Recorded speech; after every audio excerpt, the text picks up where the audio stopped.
Hello, everyone, my fellow Bible history nerds, and welcome to episode 35 of the Bible as History with your host, the Judith. I'm Judith Baker, and I'm always excited to meet with you, get with you, and dive into some new stuff, nuggets, facts, information maybe you did or didn't know, but just absorb it and get in it and chew on it. So having said that, this episode is called Are There Tribes Missing from the 144,000 in Revelation? Yes, Revelation, there's only one. It is the book of Revelation, written by the Apostle John, and it is written to the Jews, the revelation of Jesus Christ and things to come. So, on that note, this episode is going to be slightly different because there's certainly no disputing that there are indeed 12 tribes that did indeed exist and still do. But when I was reading Revelation in chapter 7 about another topic, I noticed that the list of the people in that chapter are different from the list of the people in the book of Numbers, the people being the 12 tribes. So let's unpack this. And I'm going to talk about why I think, or some reasons that other scholars have said, why these two tribes may be missing. So some consider the 144,000 as this mysterious group of people that appear in Revelation, and nobody knows who they are and what they're supposed to be doing and why are they there and blah, blah, blah, blah. And there's all kinds of postulations and theories and some even false interpretations floating around about who these people are. But I'm going to go directly to the word because that's what I know to be true. And the word is specific about who these people are and what their purpose is. So let's start with where I was reading, and that's Revelation chapter 7. And beginning with verse 4, John, the writer of the book of Revelation, there he sees the sealed of Israel. And through verse 8, he lists all of them. So I'm going to read a little bit of that and paraphrase the rest of it. So he says in Revelation chapter 7, starting at verse 4, and I heard the number of those who were sealed, 144,000 of all the tribes of the children of Israel were sealed. And then he goes on to list 12,000 from each of the 12 tribes. So I'm going to paraphrase. The tribes that he identifies are Judah, Reuben, Gad, Asher, Naphtali, Manasseh, Simeon, Levi, Issachar, Zebulun, Joseph, and Benjamin. And if you know all your tribes, there are clearly two of them missing. I'm going to name them in a minute. But before I do that, I really want to unpack who these people are because it's important to why these two tribes may be missing or are missing. So you have to take, first of all, to understand what sealed means because it reveals the purpose of the 144,000. In this particular passage, sealed comes from the Greek word, and I'm going to do my best to pronounce it, esphragismenoi. And I'm not sure I said that right, but it means to stamp with a signet or private mark for security or preservation, to keep secret, to attest. And then according to Help's Word Studies, another reference, it says it's a stamp to attest ownership, authorizing or validating what is sealed. So when John is saying that these 144,000 are sealed, this is a big deal. They are stamped by God for something, for security, for preservation. He's keeping them secret and validating and authorizing what he sealed with his stamp.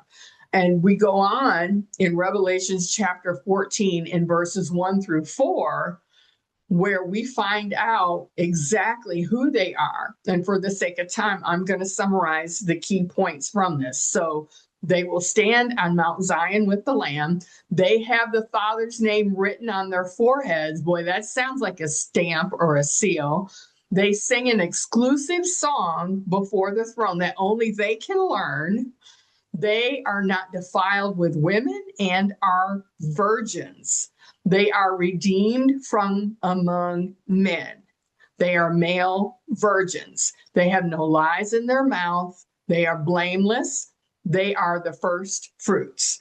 And so understanding going all the way back to Genesis with Cain and Abel and with the early beginning of mankind, a first fruit was the first and the best of the crop. And so these are the first fruit and the best, which is, wow, really amazing. So this really gives you insight into who these 144,000 are. But if you know your 12 tribes, you can't help but notice who's missing, and that is Dan and Ephraim. And they did not make this extraordinary roster of men who were sealed from all the tribes of the children of Israel. And that got me questioning, well, if all the tribes of the children of Israel are part of the 144,000, then why aren't Dan and Ephraim there?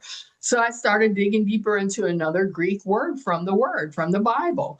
And the direct Greek translation of Revelation 7, verse 4, it says, and I heard the number of those having been sealed, 144,000 having been sealed out of every tribe of the sons of Israel.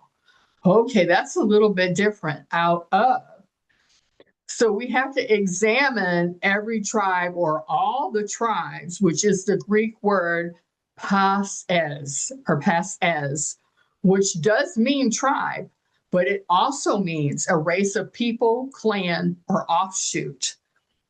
So that verse can be translated from the Greek to read, and I heard the number of those having been sealed, 144,000, having been sealed out of every tribe of all the race of people, clan, or offshoot of the sons of Israel. That reads completely different. In my brain, I equate that to if I'm Christmas shopping and I want to buy my daughter a red sweater, and I went to all the department stores where I live in my town. Am I going to get a red sweater from every single department store? No, I'm going to go get the one that I think is the greatest and the best out of all of them. And I believe that's what God is saying here and what John is saying. And of course, I don't believe that God accidentally left Ephraim and Dan off this list. I think John more likely is saying God looked at them all, and here is who he chose.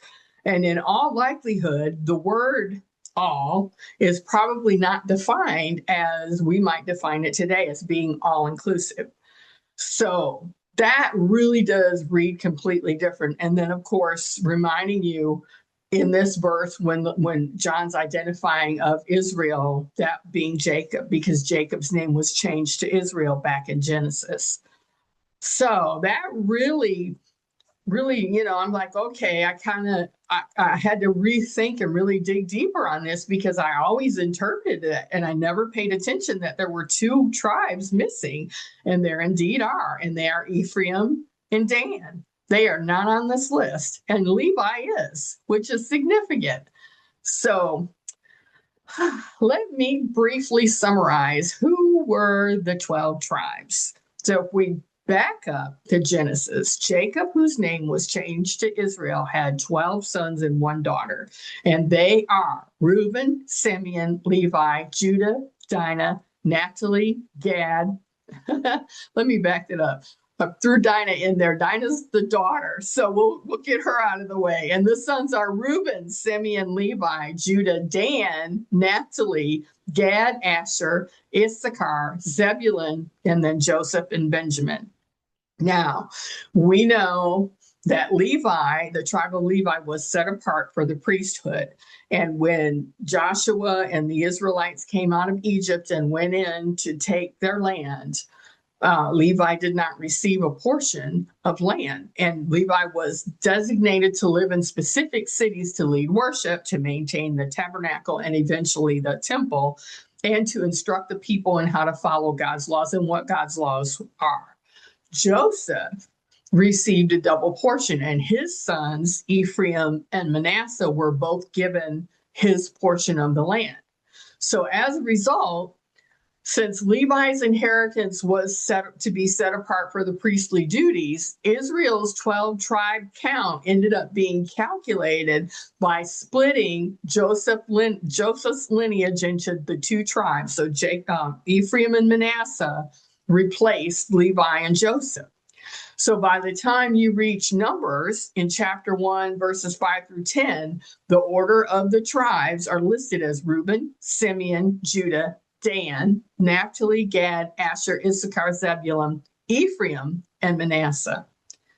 So back to Revelation. Where are Dan and Ephraim? And why aren't they in the 12 tribes in part of this 144,000? Well, I really don't know. And the Bible doesn't specifically come out and say why these two tribes are missing, but we might be able to look at the historical account of Ephraim and Dan and figure it out for ourselves, or at least get an idea of why they didn't get to be part of the 144,000. So let's start with Ephraim. And you can read in 1 Kings chapter 12 with verses 25 through 33, and it talks about Ephraim and Dan both in this particular chapter of Kings, and a very dark time in Jewish history. So Ephraim became part of the northern kingdom when the nation split, and it bordered to the north of the original tribe of Dan, because Dan ended up having people down here and people way far north to the farthest north. And I'll talk about that when we talk about Dan. But back to Ephraim. So Ephraim bordered north of Dan, and they became a leading tribe in the northern kingdom. Their capital was Samaria. So if you know anything about king history of the northern and southern kingdoms, automatically your bells should be going ding, ding, ding, ding. This is where all the bad kings of Israel lived, okay?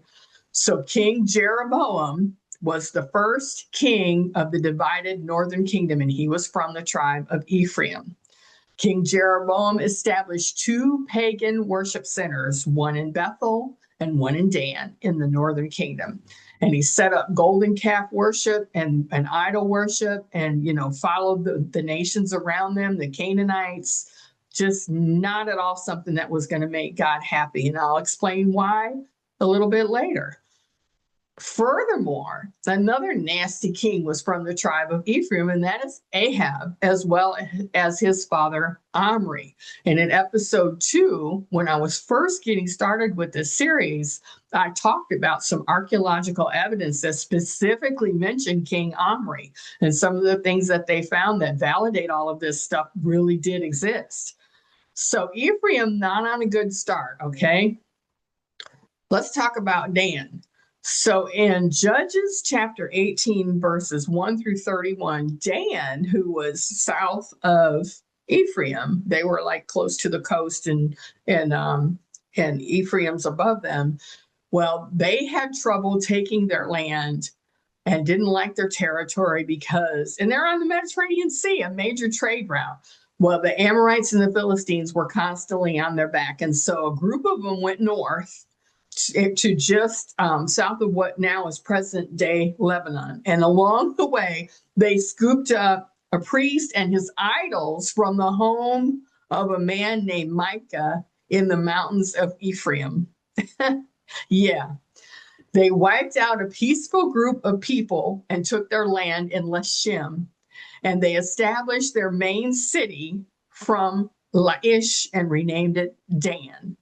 They set up for themselves carved images, including those idols that they stole. So, and then you get back into that chapter of 1 Kings, chapter 12, verses 25 through 33, and you read more about them, that after they split, Dan worshiped the man-made golden calf who the king Jeroboam had stood up. Dan became a center for idol worship down through history to the captivity of the northern kingdom. So they continued to worship their idols. By the time King Solomon came along, the tribe of Dan had mostly assimilated with the neighboring Phoenicians who originated from Canaanites. depending on, who you look at. I've got all the links down at the bottom, so you can go and look and research for yourself, because I'm paraphrasing and summarizing and really trying to look up who said what and make sure that it coincided and was correctly what the Bible said. But my goodness, the tribe of Dan, just a whole lot of wickedness that really, really would have upset God.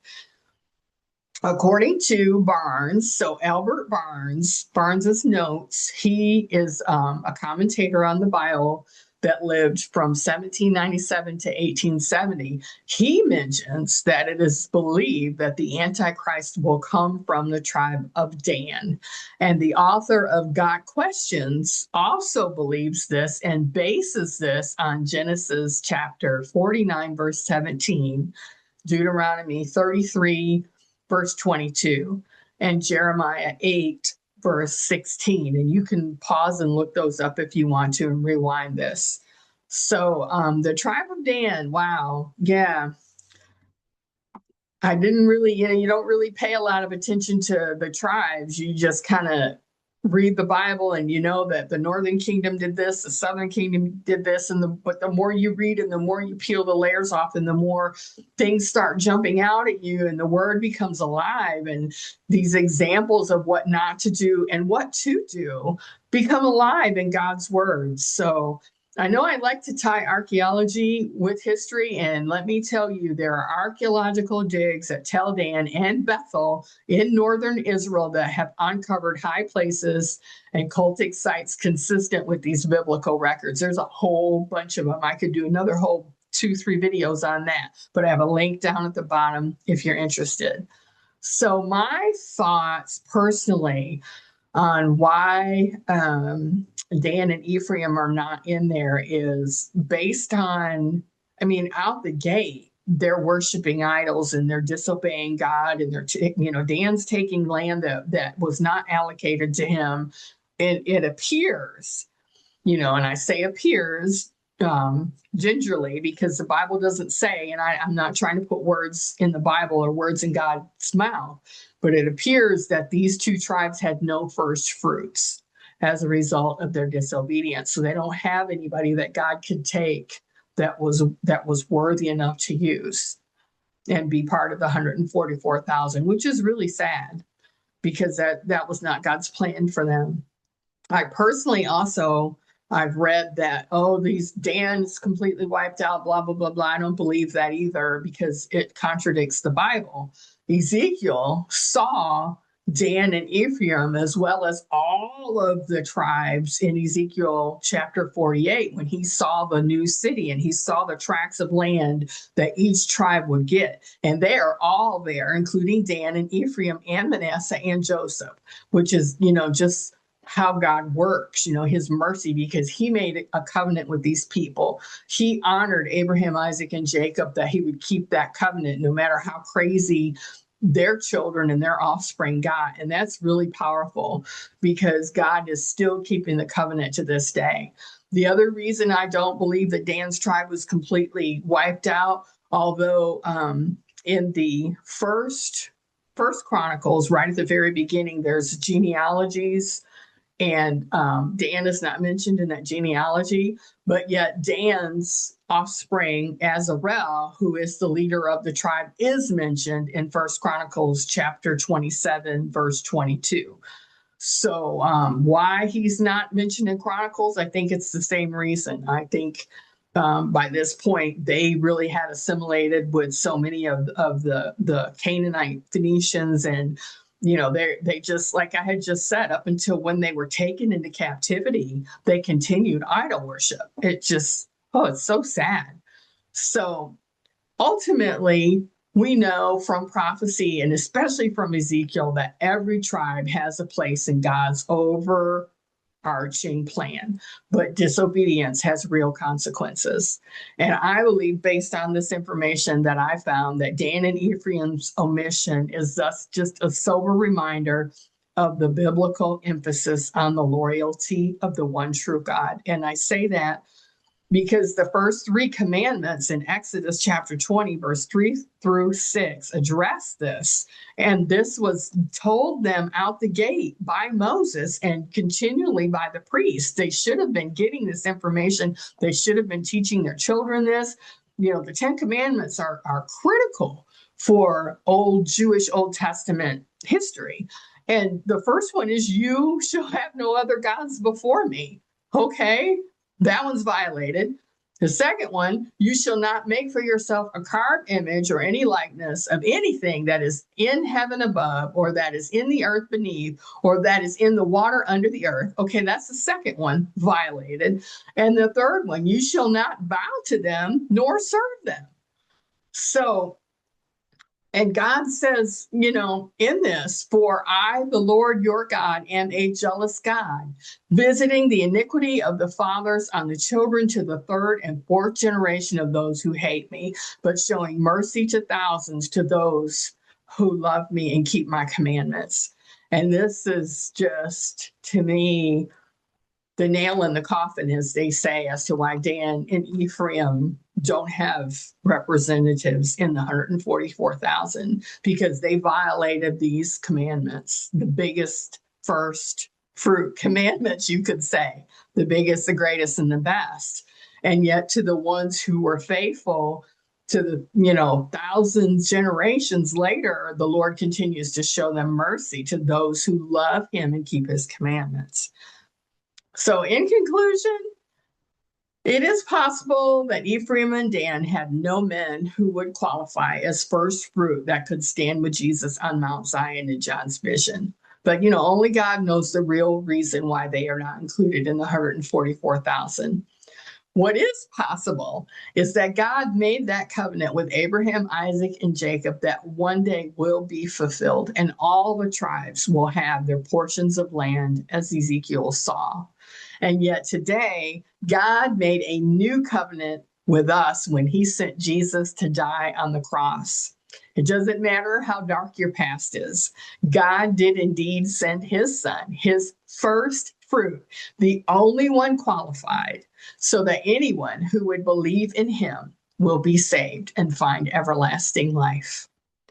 And on that note, I will leave you to think about that and chew on that. Have a wonderful week. The rest of this week, may you be prosperous and adventurous.